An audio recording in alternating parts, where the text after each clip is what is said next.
still helpless in Lilongwe months after Times aired a story detailing how they were chased from their ancestral land in 2019. We have these and other stories. Please do stay with us.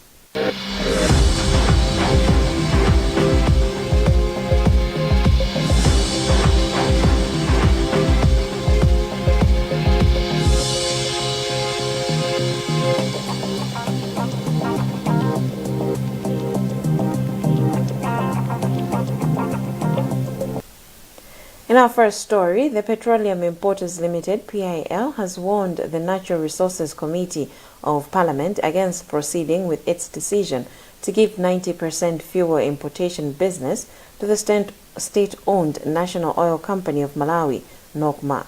Currently, PIL, which is a consortium of oil marketing companies, handles 45% of Malawi's fuel business, with NOCMA handling 55%.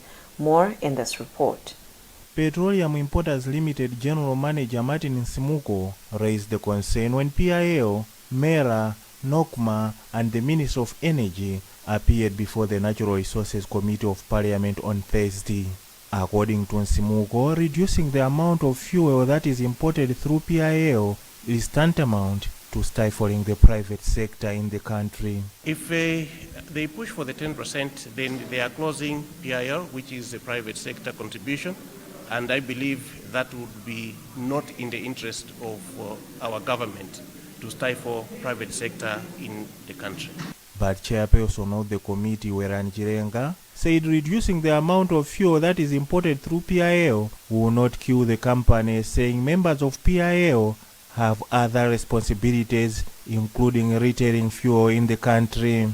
PIL, if you let me describe what PIL is to you. PIL is composed of Puma, Total, Petroda, and Ingena. All these companies also sell fuel on retail. They own filling stations across the country, and most of the filling stations run by Malawians are owned by these companies. So they are already in the business of retailing. They will be buying fuel from NOCMA. What is the problem with that? Petroleum Importers Limited came about in 1999 after the then state-owned Petroleum Control Commission failed in its duties of importing enough fuel into Malawi. The state has paraded the first two witnesses in the case involving Collins Magalasi, Patrick Maulidi, Bright Bewe, and Dorothy Shonga at the Lilongwe Chief Resident Magistrate Court. The four are answering 16 counts related to how they supplied goods to Malawi Energy Regulatory Authority, MERA. Wesi Kausi reports. Some of the counts are misprocurement, abuse of office, money laundering, fraudulent accounting for purchase of MERA cloth, and image building where companies belonging to Shonga and former MERA Chief Executive Officer Magalasi. The whole transaction involved 153 million kwacha. The first witness to testify was Limbikani Banda, who works for a law firm, Nights and Nights. Banda says he recognized Shonga among the four accused that were present at the court. He says Shonga went to his office to prepare documents for her company.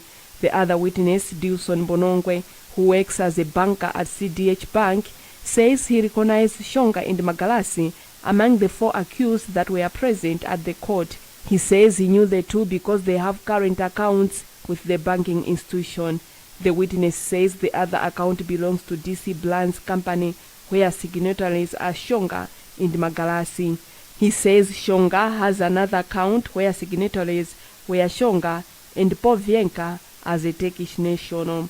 The Director of Public Prosecution, DPP Steve Kayuni, says the case is progressing well. We have 2 more witnesses to go, and then we'll close the file. Defense lawyers said they were not ready to comment on the proceedings.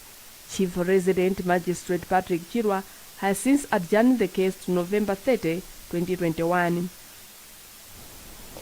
About 60 families remain helpless in Mapiko and Mgwede villages in Lilongwe, 10 months after Times aired a story detailing how they were chased from their ancestral land in 2019. The families then comprised over 1,000 people, but the number has now shrunk to around 250 after the rest left the area. Matthews Kasanda has the details. When Times crew visited the place in January this year, It witnessed the villagers cooking wild tubers and banana roots for food. The victims have moved closer to Tuma Forest, a source of wild tubers which has become their staple food. People from nearby villages chased them in 2019, and they are unable to cultivate in their fields, and that anyone found cultivating is beaten up. Their houses were demolished by people from Chingira and Imponde villages who say the victims' ancestors just came to the area about 103 years ago. In February this year, Lilongwe District Commissioner Lawford Palani told Times that he was aware of the matter and that his office was going to make sure that the villagers get back their land. On Thursday this week, village headman Mapigo said in June this year, officials from the commissioner's office visited them, but nothing has been done. As of now, this year, we are not expecting to farm because the government is not yet solved the case. And to find out who is this card, I suppose. Lilongwe District Commissioner says the matter needs multi-sectoral approach, and his office is collaborating with different stakeholders, including the police, Ministry of Gender, Ministry of Unity and Civic Education, and traditional authorities. We are trying as much as possible to bring all relevant offices and the authorities together, because it's not only us as an office, as the Lilongwe District office, but we are liaising with the police. We also want to liaise with the Dodima, liaising with the gender, because there are children also there. Mike Wakayata is Executive Director of the Malawi Human Rights and Rehabilitation Center. It is also worrisome that the government duty bearers, especially duty bearers at the district council, appear not committed, to ensure that the issue is resolved. This is very, unfair. It's a violation of, human rights. As you all know, that because of this issue, a lot of rights have been violated. In January this year, the villagers told Times that children in Mapiko and Ngwede villages rarely go to school because they were being chased by people from the suspected villages. Mzuzu University in Zuni has paid 10 million kwacha towards settlement of 23 million kwacha debt it owes Mzuzu City Council in city rates. Earlier this morning, the council closed the institution in a bid to force the institution to pay the money. Feston Malekezo reports. A visit at the campus Thursday morning found staff members chatting outside the gates, hoping normal business would resume soon. Only security officers were being allowed to get into the campus. Nzuni Assistant Registrar responsible for public relations, Clifton Kawanga, confirmed the development, saying it had come as a surprise. Kawanga said the council rushed to seal the case as they had not exhausted other means. In an interview later, Mzuzu City Council spokesperson said the SAIs have agreed to reopen the case as Nzuni has committed to pay 10 million kwacha. They have not been paying for quite some time until now that I can confidently say that Mzuni has honored payment or part payment of about 10 million kwacha, so that perhaps we can open the station. According to the council, they are being owed over 1.8 billion kwacha in city and ground rates by institutions, shops, and individuals. In a related development, Blantyre City Council BCC says it will commence phase 2 of its revenue mobilization campaign on Monday. The council has been sealing premises in the city which are in arrears of property rates. BCC Director of Commerce, Industry and Trade, Denis Chimseo, says residents and stakeholders play a big role in the provision of municipal services through payment of city rates. More in this report, filed by Llewellyn Impasa, but read in our studios by Monday Pondani. Speaking at a press briefing in Blantyre, Chinseo says phase 2 of the revenue mobilization campaign will cover residential areas such as Lunzu, Kanjeta, Fago, Namiwawa, Sunside, Mandala, Chinyonga, South Lunzu, just to mention a few. He says members of the council will be moving door to door to seal all premises in arrears of property rates. As you are aware, as a council, we have been closing various premises that have been in default in terms of payment of city rates. The phase 1 started on Monday, 18th October, and so far I want to report that the progress has been very encouraging, and we believe that based on the response that we are getting from the public, we should be able to generate resources adequate enough to help us in providing the necessary services. As a council, we have tried to engage the residents or the property owners in so many ways to make sure that they come forward and at least reach a compromise with us on how we can go about it. So in terms of a settlement plan, we always encourage people to come forward, and then we discuss and agree on how they are going to pay whatever they're owing us. So in general, what I would advise is that whoever feels they are in debt and they want to actually come up with an amicable solution in terms of settlement plan, let them come forward and we are going to agree on something that is within what they can afford. The council has managed to collect about 320 million kwacha and closed about 40 premises in the first phase of the campaign, which started on Monday, October 18th, 2021. Remember, you're watching the news on Times TV. We'll be right back soon after this break.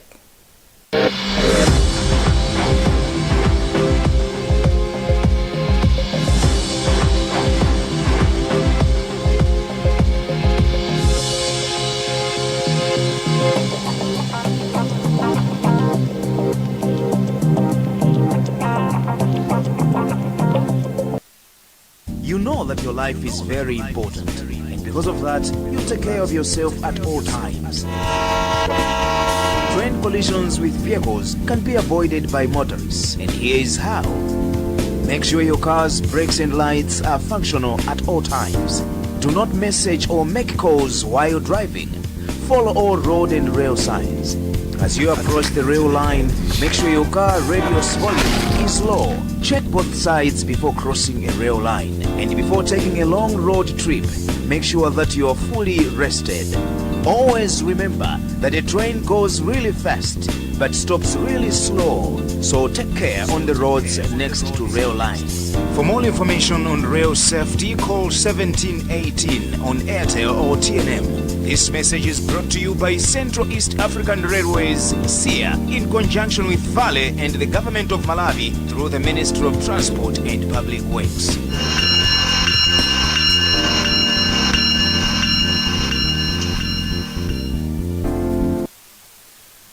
Life, obviously.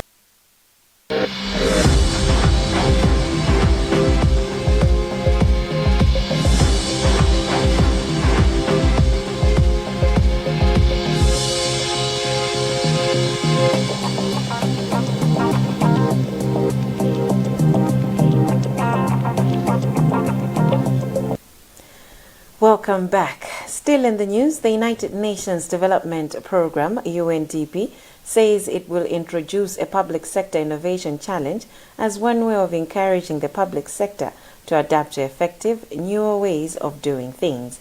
UNDP representatives made the remarks on Thursday during the opening of a two-day workshop on public sector innovation initiative held in Blantyre. Thomas Kajere has more in this report. UNDP representatives say they expected that the meeting, which targeted the city councils, will improve service delivery through innovation, coordination of Malawi development agendas, institutionalized learning and knowledge management for innovative service improvement. UNDP believes that public sector innovation reform will ensure that digital knowledge management platforms for public sector are strengthened, coordination mechanisms for learning and innovation in public sector established. UNDP says it will give undisclosed grant prizes to the winners. Director of Public Sector Reforms, Planning and Management, Sibusiso Jerry, welcomed the initiative, adding there are several innovations taking place in public service, but they are not shared and replicated on the ground. UNDP with the Malawi government is the ground. Meanwhile, Director of Planning for Mulanje District Council, Ernest Kapuga, says one of their innovations is mountain cable car, which will involve construction, innovation and operation. One of our interventions under reforms is a project to be known as Mulanje Mountain Cable Car Construction, Installation and Operation Project. We have been able to write a concept note on the same.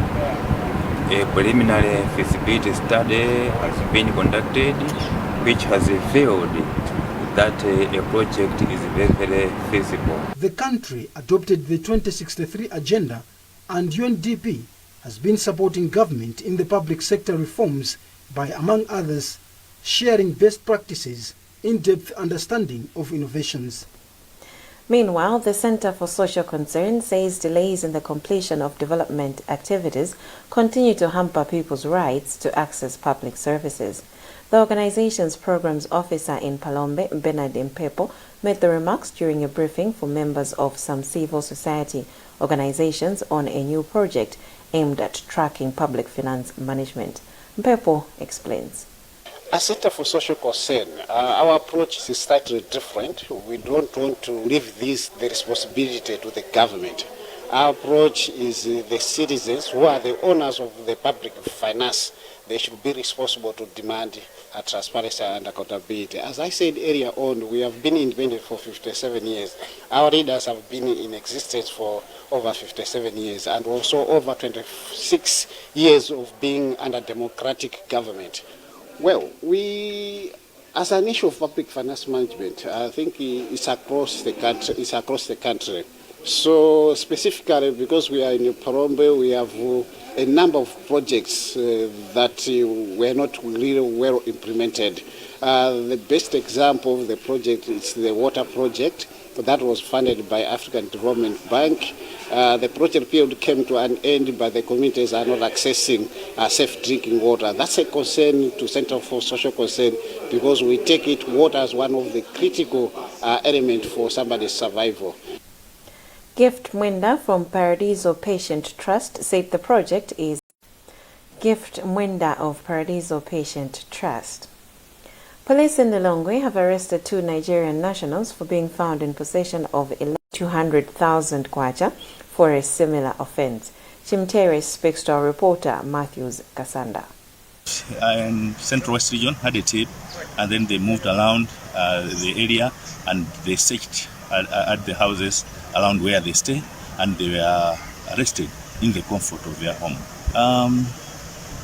From the investigation, there could be some youths around who would come and buy from them, and this is also destroying our boys and girls in the HL to consider purchasing other cash crops direct from subsistence farmers because that will enhance better prices.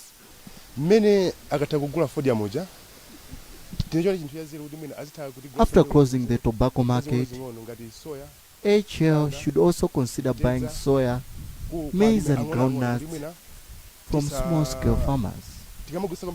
These vendors are stealing from us.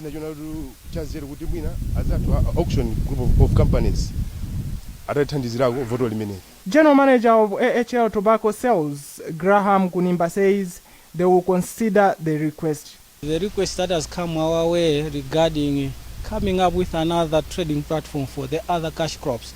We already have AHC Commodity Exchange. That's our sister company that is also involved in the business of offering a trading platform for the other cash crops. This time around, I think we are going to revisit the whole process and see how we can reach out to the other communities that we are not actually reaching out to them now. Kunimba further says AHL has donated the trees to show appreciation to T.A. Njombwa, who donated the land to AHL to construct the Chinkoma auction floors. The current office of T.A. Njombwa was built in the early 70s. The new offices, which will have a hall and office of councillors, will cost about 20 million kwacha. In international news, China is the center of manufacturing for the world, so when COVID-19 hit, manufacturing was disrupted. Producing delays gave way to shipping delays. Now it's difficult and sometimes impossible to get certain items. VOA's Caroline Presut takes a look at what is missing. Lunch is on at the Green Pig Bistro. It could shape up to be the busiest Saturday in the Virginia restaurant's 10-year history. Customers are back. But beyond the dishes, other things are missing for head chef Tracy O'Grady. An induction burner. We've been waiting for the part for 2.5 months. And 4 months for a wine cooler. It could be on a boat. It could still be in the factory. It could be at a port. It could be on a semi. COVID-19 has created a major delay in products from China. Also, bottlenecks at American ports have forced dozens of container ships to sit offshore. With no workers to unload and no available warehouse space, there is no path to get products to consumers. It seems most Americans are waiting for something. Our building has an HVAC system that needs repair, and we've been waiting 2 weeks for the parts, and they're still not here. Same thing with the hot tub on the rooftop building. These moms worry about Christmas gifts. I've been trying to get the PS5 for over a year, and there's like blogs that are like where you can find it, and they like come up and say it's available, and by the time you go to the site, they're all gone. Add to that bicycles, cars, sneakers, and electronics. Screens, tablets, computers. James Sampson owns a chain of wireless RXX stores in the Washington, D.C. area. Almost all his components are shipped from China. What used to take 3 to 5 days now takes up to 8 weeks. It's affecting our end customer, it's affecting the pricing that we have to give to customers because shipping prices are going up, and it's affecting the time that we can actually complete repairs. As a small business owner, Sampson says he can't compete with the huge national chains that are now contracting their own container ships. It's going to have some long-term effects on us, without a doubt. Well, good afternoon, everyone. President Joe Biden says California ports have agreed to operate around the clock, including weekends, to clear out the logjam. Beyond that, he says the U.S. needs to invest in the U.S. Never again should our country and our economy be unable to make critical products we need because we don't have access to materials to make that product. Chef O'Grady agrees, but for now, she has to rely on the global economy. I'm not certain that it affects our bottom line, but it certainly affects our stress level. And it takes me away from things that I really need to be doing. Like whipping up dishes, not chasing down missing equipment. Carolyn Crisuti, VOA News, Arlington, Virginia. That's the news for now, but before we go, the headlines once again. Petroleum importers warn Parliament